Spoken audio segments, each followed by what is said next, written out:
अस्सलाम वालेकुम स्टूडेंट्स, कैसे हैं आप सब। आज का हमारा जो लेक्चर है वो है electrical power and electromotive force and potential difference. तो इसमें सबसे पहले तो हम अगर इलेक्ट्रिकल पावर की बात करें तो इलेक्ट्रिकल पावर बेसिकली हमारे पास किसी भी सर्किट में बैटरी की वजह से जो एनर्जी सप्लाई की जाती है, ठीक है, वो हमारे पास इलेक्ट्रिकल पावर कहलाती है। फॉर एग्जांपल अगर हम कोई पोटेंशियल अप्लाई करते हैं किसी सर्किट पर, ये जो एनर्जी सप्लाई होगी ये किसी न किसी रजिस्टर के क्रॉस ड्रॉप हो जाएगी, ठीक है। तो पॉजिटिव साइड नेगेटिव साइड, ये रजिस्टर आर, और ये बेसिकली इसका क्या है, पोटेंशियल, ठीक है। तो इलेक्ट्रिकल पावर बेसिकली हमारे पास डेफिनेशन के अकॉर्डिंग अगर हम देखें तो हम कहते हैं एनर्जी सप्लाइड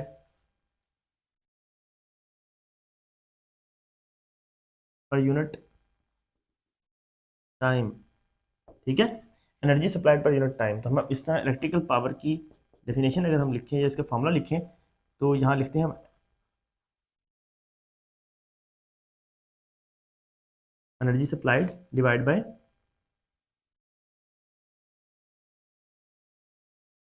टाइम टेकन, जितना वो टाइम कंज्यूम करेगी वो उसका टाइम होगा, और एनर्जी सप्लाइड मतलब जो एक बैटरी या सोर्स एनर्जी सप्लाई करता है किसी भी सर्किट में और किस रेट पर वो सप्लाई करता है उसको हम इलेक्ट्रिकल पावर कहते हैं, ठीक है। तो अगर हम एक्सप्लेनेशन की बात करें तो वी नो दैट कि पोटेंशियल जो होता है वो हमारे पास work done per unit charge होता है, ठीक है। जितने चार्जेस पे आप जब वर्क करेंगे वो आपका क्या कहलाएगा, पोटेंशियल डिफरेंस कहलाएगा, ठीक है। इसके अकॉर्डिंग अगर हम यहाँ से वर्क को साइड पर फाइंड करें तो पोटेंशियल को अगर हम चेंज इन चार्ज से मल्टीप्लाई कर दें तो ये हमारे पास वर्क का फार्मूला आ जाता है, ठीक है। बेसिकली वर्क ही एनर्जी होता है बेसिकली, क्योंकि वर्क की यूनिट भी जॉल होते हैं, एनर्जी की यूनिट भी जॉल होते हैं, ठीक है।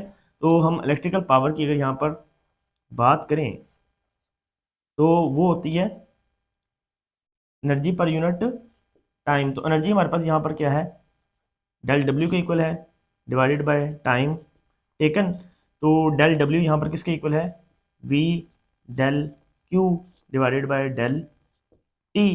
वी नो दैट करंट किसके इक्वल होता है, ठीक है। तो यहां से आप जानते हैं कि flow of charge per unit time किसके इक्वल होता है, करंट के। तो पावर इलेक्ट्रिकल पावर किसके इक्वल आ जाएगी, वी आई के इक्वल आ जाएगी, ठीक है। एक तो ये चीज आ गई। अब पावर डिसिपेशन होती क्या है, energy dissipate through the resistor. Resistor के क्रॉस अगर जो एनर्जी डिसिपेट होती है उसको हम पावर डिसिपेशन कहलाते हैं, कहते हैं, ठीक है। तो अगर हम बात करें P is equal to V I, तो by Ohm law V is equal to I R. तो यहाँ से हम इसको, एक तो P is equal to V I ये वाला फार्मूला आ गया वोल्टेज और करंट की फॉर्म में पावर डिसिपेशन का, ठीक है। एक आ जाएगा यहाँ से अगर आप I की वैल्यू पुट करें, I is equal to V over R, तो वी ओवर आर यहाँ पर पुट कर दें, ये आ जाएगा वी स्केयर ओवर आर, ठीक है। और अगर हम v की वैल्यू पुट कर दें आई आर, तो ये बन जाएगा P is equal to I R, I is equal to I square R, ठीक है। तो ये तीन पावर के फार्मूला के, power is equal to V I, voltage और करंट का मल्टीप्लाई, वोल्टेज और resistor and current and resistor, ठीक है। तो ये तीन तरह से इसके फार्मूलाज यहाँ पर आ जाते हैं, ठीक है। अच्छा, पावर ये जो एनर्जी सप्लाई होती है या एनर्जी कंज्यूम होती है, बेसिकली यहाँ पर हम डिसिपेशन की बात करें तो energy consume through register is called power dissipation. जो एनर्जी कंज्यूम होगी जिस टाइम के अकॉर्डिंग वो क्या कहलाएगी, पावर डिसिपेशन कहलाएगी, ठीक है, जैसे कि हम कहते हैं जी इलेक्ट्रिसिटी में हम बात करते हैं 1 यूनिट, वो होता है 1 किलो वाट आवर, ये होता है 3.6 मेगा जूल, इतनी एनर्जी होती है इसके अंदर। इसका मतलब यह है कि अगर 1000 वॉट की डिवाइस, ठीक है, एक और के लिए यूज हो रही हो, तो कंज्यूम होने वाली जो इलेक्ट्रिकल यूनिट होगा वो 1 यूनिट कहलाएगा। ठीक है, मतलब 1 किलो वाट और कि 1000 वाट की डिवाइस अगर 1 घंटा चलती रहे तो 1 यूनिट कंज्यूम होता है। ठीक है, इट मीन्स कि 3.6 मेगा जॉल एनर्जी जो है वो कंज्यूम हो चुकी है। इसको हम इलेक्ट्रिकल पावर या पावर डिसिपेशन की फॉर्म में एक्सप्लेन करते हैं। ठीक है, अब बात आ गई electromotive force and potential difference. ये दोनों कुछ हद तक स्टूडेंट समझते हैं कि एक ही चीज़ है, लेकिन ये दोनों एक चीज़ें नहीं है। इलेक्ट्रोमोटिव फोर्स ये बेसिकली फोर्स नहीं है, ये ऐसी वजह है जिसकी वजह से करंट फ्लो करता है। ठीक है, और साथ पोटेंशियल डिफरेंस, वो डिफरेंस जिसकी बेस पर करंट को फ्लो करवाया जाता है। इलेक्ट्रोमोटिव फोर्स बेसिकली किसी भी बैटरी की टोटल कैपेसिटी होती है जितना वो एक चार्ज पर वर्क करने के कैपेबल होता है। ठीक है, और पोटेंशियल डिफरेंस वो डिफरेंस होता है दो टर्मिनल के दरमियान जिसकी वजह से करंट फ्लो करता है। ठीक है, और हमेशा इलेक्ट्रोमोटिव फोर्स का सोर्स, मतलब एक चार्ज को या करंट को फ्लो करवाने का सोर्स क्या होता है हमारे पास, बैटरी होती है कोई, ठीक है, सेल होता है या थर्मोकपल होता है, are the source of EMF. ठीक है, ईएमएफ के सोर्स कहलाते हैं जिनको हम इलेक्ट्रोमोटिव फोर्स के सोर्स कहते हैं। ठीक है, ये क्या करते हैं, ये करंट को फ्लो करवाने के लिए यूज किए जाते हैं। मतलब कोई बैटरी सर्किट में लगी होनी चाहिए, कोई सेल लगा होना चाहिए या कोई थर्मोकपल लगा होना चाहिए। ठीक है, इसका भी मीनिंग यही है कि अगर आप एक बैटरी यूज कर रहे हैं, ठीक है, और साथ कोई रजिस्टर अटैच किया हुआ है, ठीक है, तो इस बैटरी की वजह से एक इलेक्ट्रिक फील्ड क्रिएट होगा। इस इलेक्ट्रिक फील्ड में चार्ज जो है वो फ्लो करेंगे और ये फ्लो जो है वो हमारे पास क्या कहलाएगा, करंट कहलाएगा। ठीक है, तो करंट हमारे पास यहां से इस तरह से फ्लो करेगा। ठीक हो गया। अब इलेक्ट्रोमोटिव फोर्स होती बेसिकली क्या है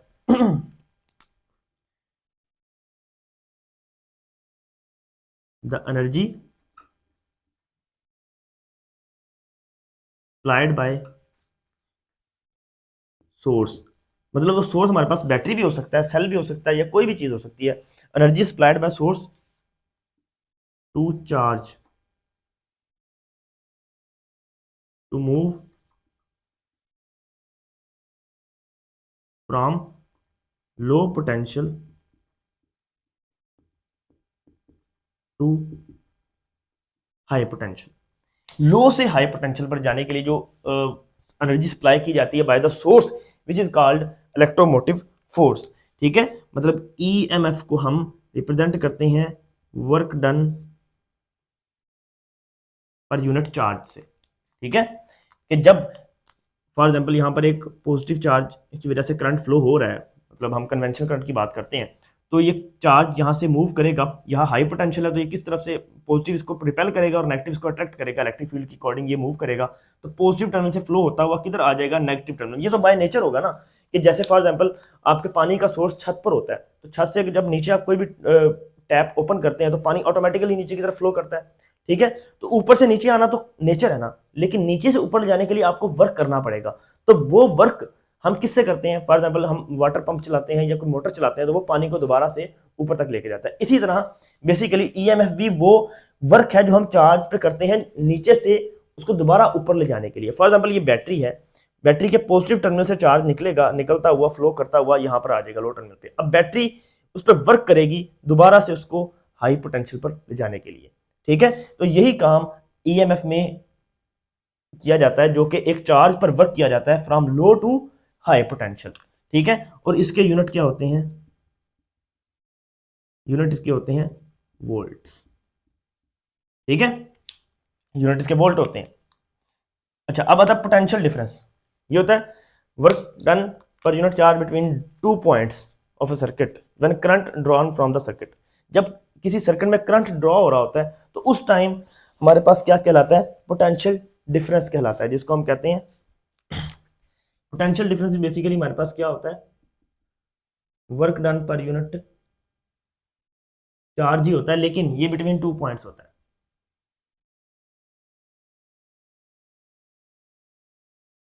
two points when current flows, जब करंट फ्लो करता है, ठीक है। तो ये पोटेंशियल डिफरेंस की बात होती है, ठीक है। अब हम बात करते हैं इंटरनल रेजिस्टेंस की। चलिए हम यहाँ पर थोड़ा सा ना सर्किट भी बनाते हैं कि एक बैटरी जो होती है, बैटरी के अंदर इंटरनल रेजिस्टेंस भी होती है, ठीक है। इसका हम कुछ इस तरह से बात करते हैं कि फॉर एग्जाम्पल एक बैटरी है, पॉजिटिव और नेगेटिव टर्मिनल है। इस पॉजिटिव से नेगेटिव पे जाने के लिए उसको इस इलेक्ट्रोलाइट के बिटवीन चार्जेस के साथ, मतलब उसको रेजिस्टेंस फील होगी, उस रेजिस्टेंस को हम इसके बिल्कुल साथ बना देते हैं। ये इसकी इंटरनल रेजिस्टेंस है, जो सेल की इंटरनल रेजिस्टेंस है, ठीक है।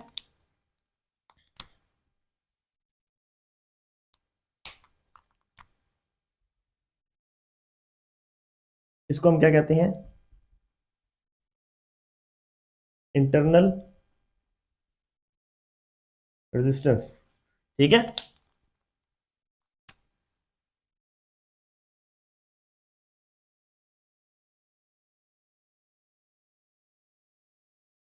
ड्यू टू इलेक्ट्रोलाइट, मतलब कोई भी सेल जो है वो बैटरी है, उसका जो सोल्यूशन होगा या इलेक्ट्रोलाइट होगा, उसमें जब चार्ज नेगेटिव से पॉजिटिव जाएगा तो उस बैटरी के अंदर या उसके प्लेट्स, इलेक्ट्रोलाइट प्लेट के बिटवीन जो वो रेजिस्टेंस फील करेगा, ऑपोजिशन फील करेगा अपने फ्लो के दरमियान, वो ऑपोजिशन क्या कहलाती है, इंटरनल रेजिस्टेंस कहलाती है, which is offered by the cell, ठीक है। क्या होती है, ऑफर्ड बाय सेल या सोर्स। सोर्स की वजह से जो उसे ओपोजिशन फील होती है वो क्या कहलाती है, इंटरनल रेजिस्टेंस कहलाती है, जिसको हम स्मॉल आर से रिप्रेजेंट करते हैं, ठीक है। स्मॉल आर से रिप्रेजेंट करते हैं और इसके अकॉर्डिंग अगर हम पोटेंशियल निकालें तो ये आई आर निकलता है, ठीक है।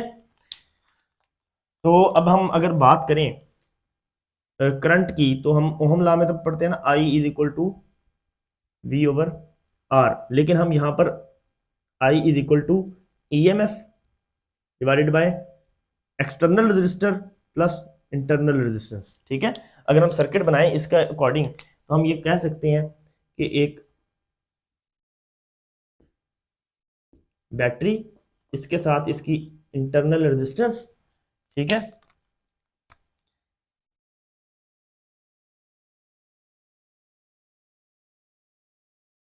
ये एक्सटर्नल रेजिस्टर हो गया, ठीक है। जब करंट यहां से फ्लो करेगा तो इस टाइम जो यहां पर हम पोटेंशियल मेजर करेंगे किसी भी वोल्ट मीटर के अकॉर्डिंग, ठीक है, तो ये हमें किसके बारे में बताएगा, टर्मिनल पोटेंशियल डिफरेंस के बारे में बताएगा। जब करंट ड्रॉ हो रहा होता है तो उस टाइम दो पॉइंट्स के दरमियान जो डिफरेंस पोटेंशियल का होगा वो टर्मिनल पोटेंशियल डिफरेंस कहलाता है, ठीक है, या पोटेंशियल डिफरेंस कहलाता है। लेकिन जब करंट फ्लो ना हो रहा हो, ठीक है, उस टाइम जब आप बैटरी के टर्मिनल को चेक करते हैं तो उस टाइम जो उसका पोटेंशियल होता है वो ईएमएफ कहलाता है, जो कि उसकी कैपेबिलिटी होती है चार्ज को लो से हाई पोटेंशियल पर ले जाने के लिए, ठीक है। तो ये हम बात करते हैं टर्मिनल पोटेंशियल डिफरेंस की, और ये हम बात करते हैं फॉर ईएमएफ। अगर ईएमएफ मेजर करना हो तो आप इसी तरह सिंपल, कोई एक्सटर्नल रेजिस्टेंस नहीं लगा हुआ, ये रेजिस्टेंस बेसिकली इस सेल के अंदर की रेजिस्टेंस है जो पॉजिटिव से नेगेटिव टर्मिनल के दरमियान लगी होती है, जिसको हम इसके साथ बना देते हैं, ठीक है, स्मॉल आर से इसको रिप्रेजेंट करते हैं, और एक्सटर्नल रेजिस्टेंस को कैपिटल आर से रिप्रेजेंट करते हैं, जो बेसिकली लोड होता है जहां पर आपका पोटेंशियल यूज हो रहा होता है, ठीक है। तो अगर हम यहाँ पे बात करें E इज इक्वल टू, ये आर इससे मल्टीप्लाई हो जाएगा I R plus I R, ठीक है। तो हम इसको इस तरह से रिप्रेजेंट करते हैं, E is equal to terminal potential difference plus I R. ये इंटरनल, ये होगी इंटरनल रेजिस्टेंस वाली टर्म, इसको अगर हम ऐड कर दें तो हमारे पास टोटल ईएमएफ बन जाता है। अच्छा, अब क्लोज सर्किट, वो सर्किट जिसमें करंट फ्लो कर रहा हो, क्लोज सर्किट, उसमें हमेशा EMF always greater than terminal potential difference, ठीक है। क्योंकि अगर जब करंट फ्लो करेगा तो कुछ पोटेंशियल जो है वो रजिस्टर के क्रॉस होगा, लेकिन कुछ पोटेंशियल जो है वो इस बैटरी के क्रॉस ड्रॉप हो रहा होगा, ठीक है। तो EMF always greater than terminal potential difference. लेकिन ओपन सर्किट के लिए क्या केस होता है, EMF equal to the terminal potential difference, जो ईएमएफ है वही उसका टर्मिनल पोटेंशियल डिफरेंस है। देखिए इस टाइम इन दो टर्मिनल को अगर आप इसका दो टर्मिनल का पोटेंशियल निकालें तो ये ईएमएफ भी कहलाएगा और पोटेंशियल डिफरेंस भी कहलाएगा। तो फॉर ओपन सर्किट जब करंट फ्लो नहीं हो रहा तो उस टाइम ईएमएफ और पोटेंशियल डिफरेंस दोनों सेम होते हैं, ठीक है। और जब बैटरी चार्ज हो रही होती है, बैटरी चार्ज होने के केस में क्या होता है कि फॉर एग्जांपल अगर करंट पॉजिटिव से नेगेटिव फ्लो कर रहा है, पॉजिटिव से नेगेटिव फ्लो कर रहा है, लेकिन चार्जिंग के दौरान करंट जो है वो नेगेटिव से पॉजिटिव फ्लो कर रहा होता है, ठीक है, नेगेटिव से पॉजिटिव फ्लो कर रहा होता है। तो नेगेटिव पॉजिटिव के लिए क्या टर्म बन जाएगी, EMF is equal to terminal potential difference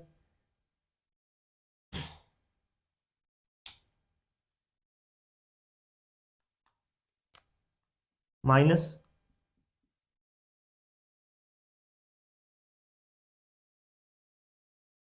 I R.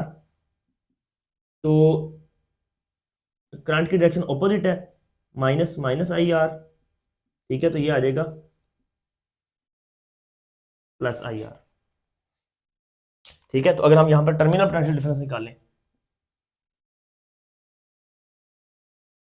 ठीक है, तो इस तरह से हम इसको फाइंड आउट कर सकते हैं। और यहां से अगर हम टर्मिनल पोटेंशियल डिफरेंस निकालें,